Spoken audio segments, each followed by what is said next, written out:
Hello dear student, कैसे हैं आप। स्वागत है आप सबका माई साइंस एकेडमी पर। आज से हम स्टार्ट करने जा रहे हैं बीएससी पार्ट थर्ड ईयर का paper first, quantum mechanics and spectroscopy. और इसमें भी हमारी यूनिट फर्स्ट स्टार्ट करेंगे, इवोल्यूशन ऑफ क्वांटम मैकेनिक्स। तो स्टूडेंट्स, जो क्वांटम मैकेनिक्स का उद्भव कैसे हुआ, क्वांटम मैकेनिक्स कैसे प्रचलन में आई, और जो हमारी जो ओल्ड फिजिक्स थी यानी कि क्लासिकल फिजिक्स, वो क्यों फेल हो गई, या फिर कौन कौन से फेनोमेना थे जिनको हम क्लासिकल फिजिक्स से एक्सप्लेन नहीं कर पाए। तो स्टार्ट करते हैं क्वांटम मैकेनिक्स का परिचय। सबसे पहले मैं बात करूं कि जो कुछ नेचुरल फेनोमेना थे जिनको जो हमारी पुरानी फिजिक्स थी, यानी जिसे हम क्लासिकल मैकेनिक्स बोल रहे हैं या क्लासिकल फिजिक्स बोल रहे हैं, वो एक्सप्लेन नहीं कर पा रही थी। तो वो कौन कौन से थे? वो थे ब्लैक बॉडी रेडिएशन यानी कृष्णिका विकिरण, photo electric effect,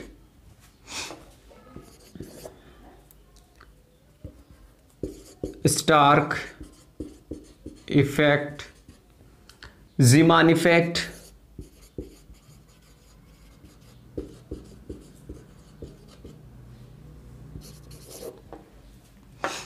Compton effect,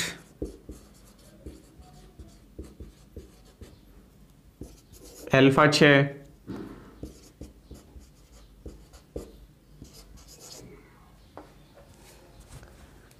तो ये कुछ जो नेचुरल फेनोमेना थे जिनको हम एक्सप्लेन, क्लासिकल फिजिक्स थी वो हमारी एक्सप्लेन नहीं कर पा रही थी। अगर मैं एग्जाम्पल के तौर पे ले लूँ, फोटो इलेक्ट्रिक इफेक्ट ही ले लूँ, प्रकाश विद्युत प्रभाव। तो स्टूडेंट्स, इसमें क्या था? प्रकाश विद्युत प्रभाव के बारे में आपने पढ़ा होगा कि जब कोई धातु है, यानी कि ये कोई धातु है मेरे पास, इसकी सतह पर प्रकाश आपतित होता है, ये प्रकाश आपतित हो रहा है, तो इसकी सतह से क्या होता है? इलेक्ट्रॉन उत्सर्जित होते हैं, यानी कि ये इलेक्ट्रॉन उत्सर्जित हो रहे हैं। अब जो ये प्रकाश आपतित होता था, आज तो हमें मॉडर्न फिजिक्स में, क्वांटम मैकेनिक्स में पता है E इक्वल टू होता है h न्यू। तो जो क्लासिकल फिजिक्स थी वो ये मानती थी कि आपतित प्रकाश है, उसकी तीव्रता जितनी अधिक होगी उतना ही अधिक ऊर्जा का मान होगा, यानी कि जो इसमें प्रकाश आपतित हो रहा है वो जितना अधिक होगा, इलेक्ट्रॉन की ऊर्जा उतनी ही अधिक होगी, और इलेक्ट्रॉन की ऊर्जा अधिक होगी तो इलेक्ट्रॉन आसानी से इसकी सतह से उत्सर्जित हो जाएगा। लेकिन ये जो बात थी प्रकाश विद्युत प्रभाव की, ये फिर गलत साबित हुई कि यदि ऐसा है, यानी कि यहाँ से ये डिसीजन निकल रहा था कि ऊर्जा समानुपाती होती है तीव्रता के, यानी कि यदि ऊर्जा तीव्रता के समानुपाती है तो आपतित प्रकाश की तीव्रता अधिक होगी, तो जो इलेक्ट्रॉन है वो इतनी ऊर्जा प्राप्त कर लेगा कि वो धातु की सतह से क्या हो जाएगा? उत्सर्जित हो जाएगा। यानी कि जो देहली आवर्ती वाली हमारी कंडीशन थी कि देहली आवर्ती पर धातु की सतह से इलेक्ट्रॉन उत्सर्जित होते हैं, वो तो ये हमारी लागू ही नहीं। इसका मतलब ये भी हमारी बात गलत हो गई, यानी क्लासिकल फिजिक्स इन दो बातों को एक्सप्लेन नहीं कर पाई, फोटो इलेक्ट्रिक इफेक्ट की। तीसरी बात,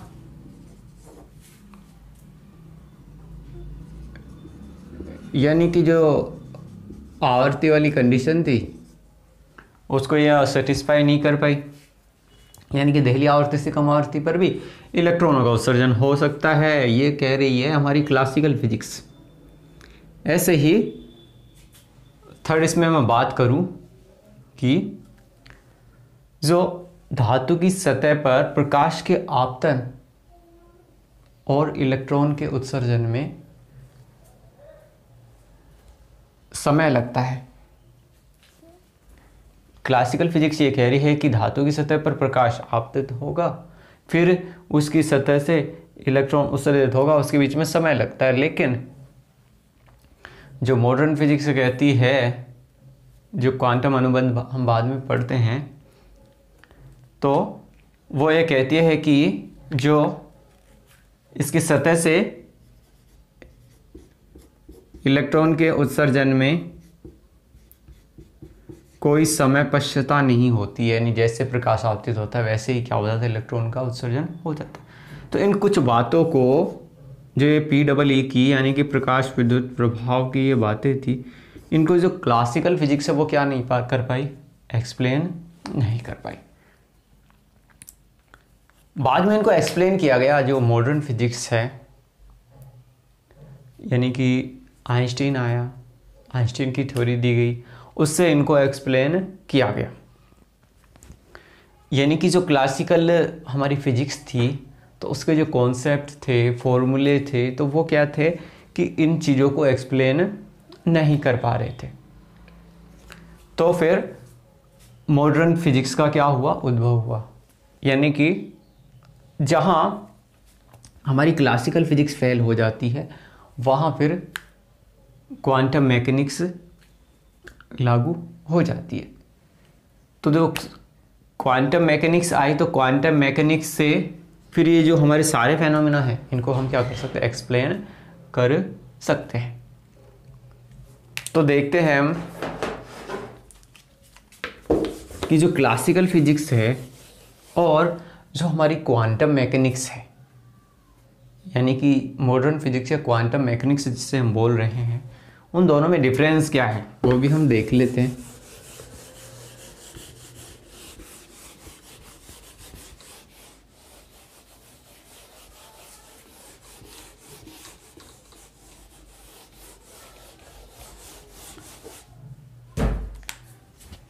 कि जो हमारी क्लासिकल फिजिक्स, जिसे मैं कह रहा हूँ ओल्ड फिजिक्स, और ये हमारी मॉडर्न फिजिक्स यानी कि हमारी क्वांटम मैकेनिक्स, तो बेसिक डिफरेंस की अगर मैं बात करूं कि जो हमारी क्लासिकल फिजिक्स थी उसमें वो न्यूटन के नियमों पर वैध थी, यानी न्यूटन के नियम इसमें होते थे लागू।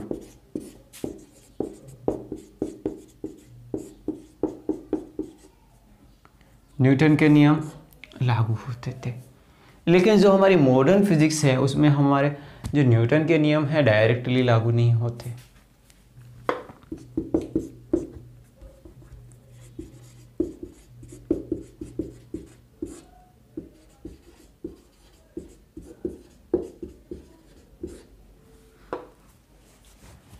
अगर मैं क्लासिकल फिजिक्स की या क्लासिकल मैकेनिक्स की बात करूं तो ये मैक्रोस्कोपिक पार्टिकल के बारे में बात करती है, यानी कि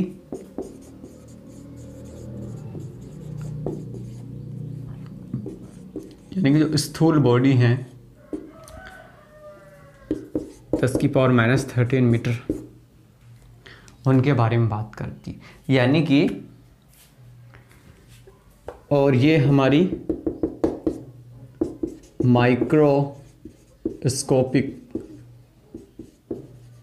पार्टिकल बॉडीज़ के बारे में बात करती है, यानी 10⁻6 मीटर। एक एग्जांपल के तौर पे देखूं मैं कि ये तो स्थूल निकाय के बारे में, ये सूक्ष्म निकाय के बारे में बात कर रहे हैं। कि अगर मेरे को बड़ी बड़ी चीज़ें, जैसे अगर एक एग्ज़ाम्पल ले लिया मैंने कि मैं एक बॉडी की बात कर रहा हूँ, तो अगर उसका बाहरी हमें अध्ययन करना है, क्वांटम मैकेनिक्स से कर लिया। यदि उसके एटॉमिक स्तर तक जाना है, यानी कि अगर परमाणु है तो परमाणु का अध्ययन कर लिया, मान लो हमने क्वांटम में क्लासिकल फिजिक्स में। अब उसके अंदर क्या है, परमाणु के अंदर नाभिक है, और नाभिक के अंदर क्या है, प्रोटॉन न्यूट्रॉन। तो यदि प्रोटॉन और न्यूट्रॉन का अध्ययन करना है तो हम माइक्रोस्कोपिक लेवल में जाएंगे, यानी कि इसका अध्ययन करेंगे हम मॉडर्न फिजिक्स में। इसके अलावा जो क्लासिकल फिजिक्स ये कहती है कि जो ऊर्जा और द्रव्यमान ये अलग अलग चीज़ें हैं। एनर्जी यानी कि ऊर्जा एवं द्रव्यमान दोनों क्या हैं, अलग अलग चीज़ें हैं। लेकिन जो हमारी क्वांटम मैकेनिक्स क्या कहती है कि ऊर्जा का द्रव्यमान में और द्रव्यमान का ऊर्जा में क्या हो सकता है, कन्वर्जन हो सकता है। किसने कहा, ये आइंस्टीन ने कहा। यानी कि ऊर्जा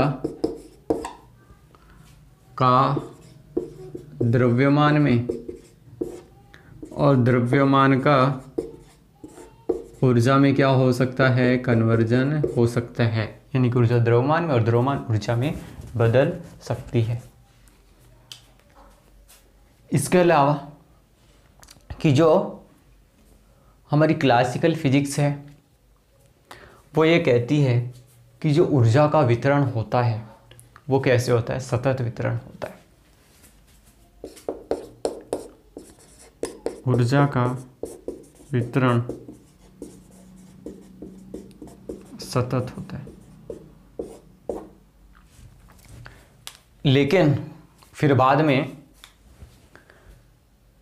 मैक्स प्लांक आया, एक साइंटिस्ट, जिसने फोटोन का कॉन्सेप्ट दिया। तो उसने बताया कि सबसे पहली बात तो ऊर्जा का वितरण कैसा होता है, सतत नहीं होता। ये कैसा होता है, डिस्क्रीट या क्वांटा के रूप में होता है। यानी कि एनर्जी क्वांटाइज्ड होती है।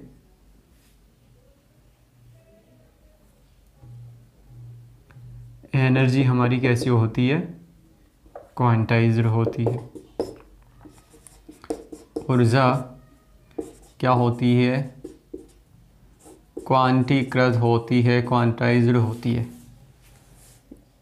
यानी कि ऊर्जा का जो संचरण है वो होता है क्वांटा के रूप में, यानी एक पैकेट या बंडलों के रूप में होता है। अगर मैं कोई पार्टिकल ले लूँ, उससे अगर ऊर्जा, यहाँ लिख लेता हूँ मैं कि ये मेरे पास कोई पार्टिकल है और इससे ऊर्जा निकल रही है, विकिरणें निकल रही हैं। तो ये विकिरणें किस रूप में निकलती हैं, एच न्यू, यानी E equal to h nu. यानी कि ये क्वांटा के रूप में निकलती है। और ये क्वांटा ऐसे, फिर जैसे कि ये एच न्यू, फिर ऐसे, यानी कि इनका सतत वितरण न होकर कैसा होता है, क्वांटा के रूप में होती है। यानी कि जो मैक्स प्लांक था, मैक्स प्लांक ने ये कहा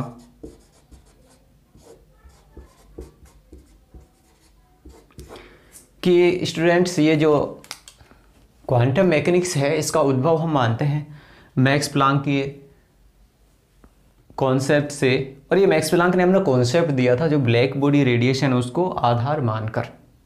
यानी कि मैक्स प्लांक ये कह रहा है कि किसी भी निकाय से ऊर्जा का उत्सर्जन हो या फिर अवशोषण हो तो वो किस रूप में होता है, वो विविक्त रूप में होता है। यानी कि हमारी जो एनर्जी है वो क्या होती है, क्वांटाइज्ड होती है।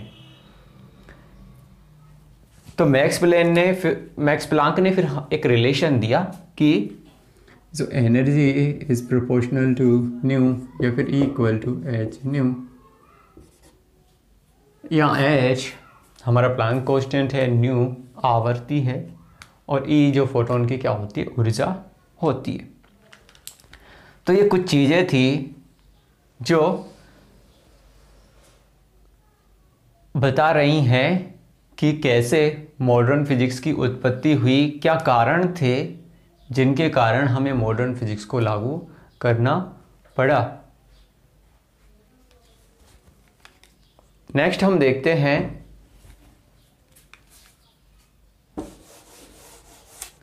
यानी कि जो हमारी मॉडर्न फिजिक्स है, ये जो हमने सब कॉन्सेप्ट देखे, ब्लैक बॉडी रेडिएशन, हाइजेनबर्ग का अनिश्चितता का सिद्धांत, dual nature of light, compact effect, सबको हम एक्सप्लेन करेंगे। जीमान इफेक्ट, सबको क्वांटम मैकेनिक्स से हम क्या करेंगे, एक्सप्लेन करेंगे। और नेक्स्ट हम देखते हैं इलेक्ट्रोमैग्नेटिक स्पेक्ट्रम यानी विद्युत चुंबकीय स्पेक्ट्रम।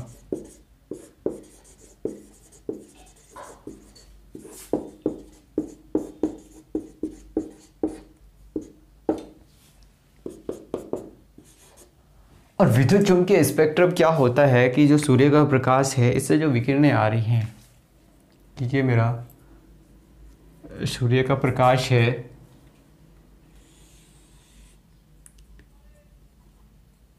तो ये जो विकिरणें आ रही हैं,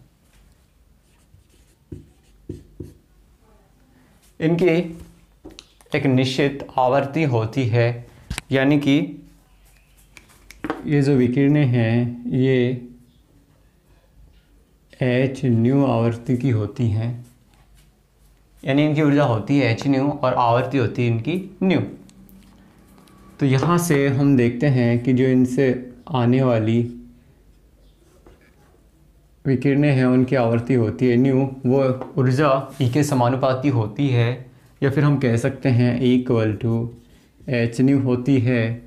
और न्यू जो सी अपॉन में लैम्डा के होती है या सी होती है प्रकाश का वेग, और लैम्डा होती है तरंग धैर्य। तो यहाँ से इक्वल टू आ जाता है हमारे पास एच सी अपॉन में लैम्डा।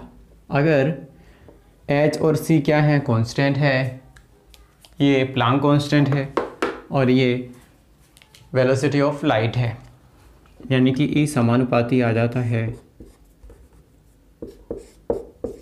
1 अपॉन लैम्डा के।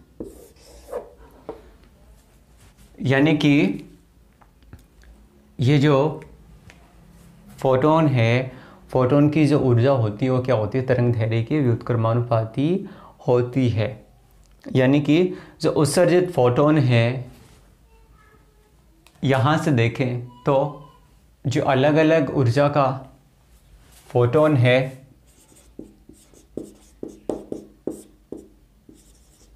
अलग अलग ऊर्जा के क्या हैं, फोटोन हैं, ठीक है। और इनकी तरंग दैर्घ्य यहाँ से देखें तो ये क्या है, तरंग दैर्घ्य सबकी क्या है, अलग अलग है।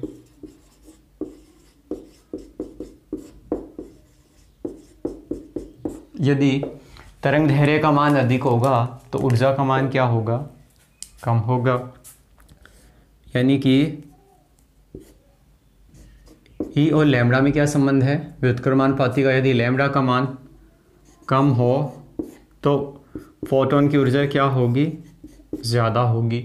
और यदि ऊर्जा का मान कम हो तो तरंग दैर्घ्य का मान क्या होगा, ज़्यादा होगा। यानी कि जो हमारे पास ये विकिरणें प्राप्त हो रही हैं, ये अलग अलग आवर्ती और अलग अलग तरंग दैर्घ्य के होते हैं। यहाँ से हमने देखा ई समानुपाती है न्यू के, आवर्ती न्यू के, यानी कि जो ऊर्जा है हमारी वो आवर्ती के क्या हो रही है, समानुपाती हो रही है। यानी कि अलग अलग आवर्ती पर ऊर्जा का मान क्या होगा, अलग अलग आवर्ती पर या अलग अलग ऊर्जा पर आवर्ती का मान क्या होगा, अलग अलग होगा। इसी आधार पर हम ये कह सकते हैं कि जो सूर्य से आने वाला प्रकाश है वो विभिन्न तरंगदैर्घ्य एवं आवर्तियाँ शामिल किया होता है। या फिर हम कह सकते हैं कि जो सूर्य से आने वाला प्रकाश है उसमें विभिन्न तरंगदैर्घ्य एवं आवर्तियों का समूह होता है, जिसे हम क्या कहते हैं, स्पेक्ट्रम कहते हैं। जो ये विद्युत चुम्बकीय स्पेक्ट्रम होता है इसको हम तरंगदैर्घ्य और आवर्ती के आधार पर डिवाइड कर देते हैं। अब यदि E में मेरे पास दो के लिए रिलेशन है, न्यू और E इज प्रोपोर्शनल टू 1/λ, यानी कि जो न्यू का मान कहाँ से कहाँ तक हो सकता है, 0 से लेके लैम्बडा तक, सॉरी 0 से लेके इन्फिनिटी तक। ऐसे ही जो लैम्बडा का मान क्या हो सकता है, लैम्बडा का मान हो सकता है 0 से लेके इन्फिनिटी तक। यानी कि अलग अलग तरंगदैर्घ्य और आवर्ती के आधार पर हम जो विद्युत चुम्बकीय स्पेक्ट्रम है उसको डिवाइड कर देते हैं। और कैसे कर देते हैं,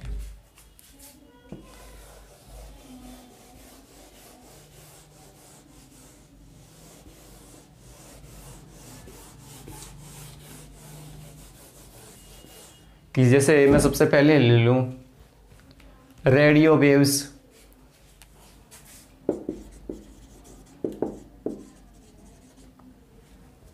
यदि इनकी आवृत्ति होती है किलो हर्ट्ज में, इसके बाद मैं ले लूं माइक्रोवेव्स, तो इनकी आवृत्ति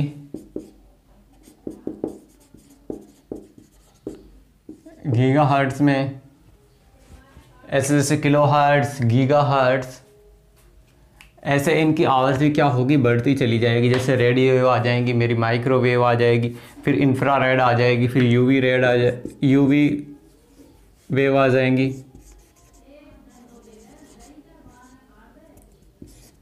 यूवी रेज, फिर मेरी जो लाइट रेज या फिर विजिबल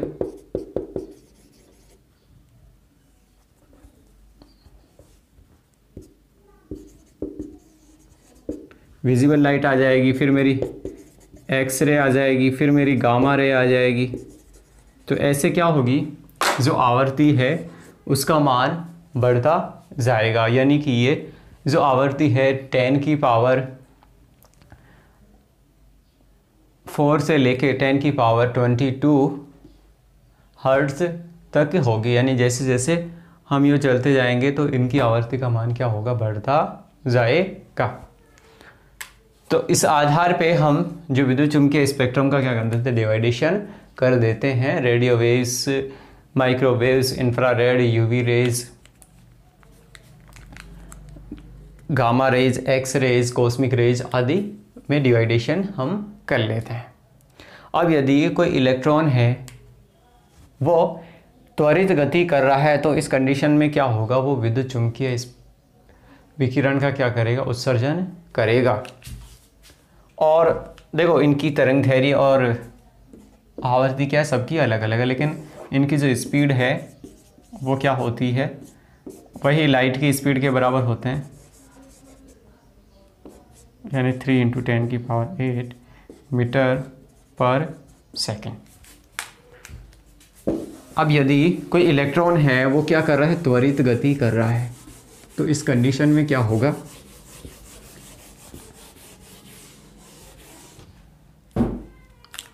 यदि कोई इलेक्ट्रॉन है वो क्या कर रहा है, त्वरित गति कर रहा है, तो वो क्या करेगा,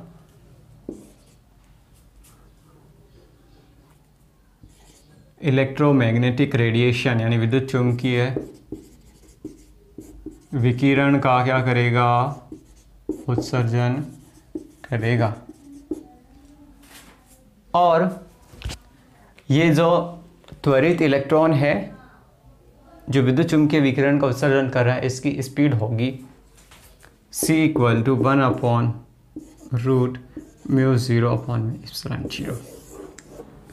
यहाँ ये क्या है, ये मैग्नेटिक परमेबिलिटी है, और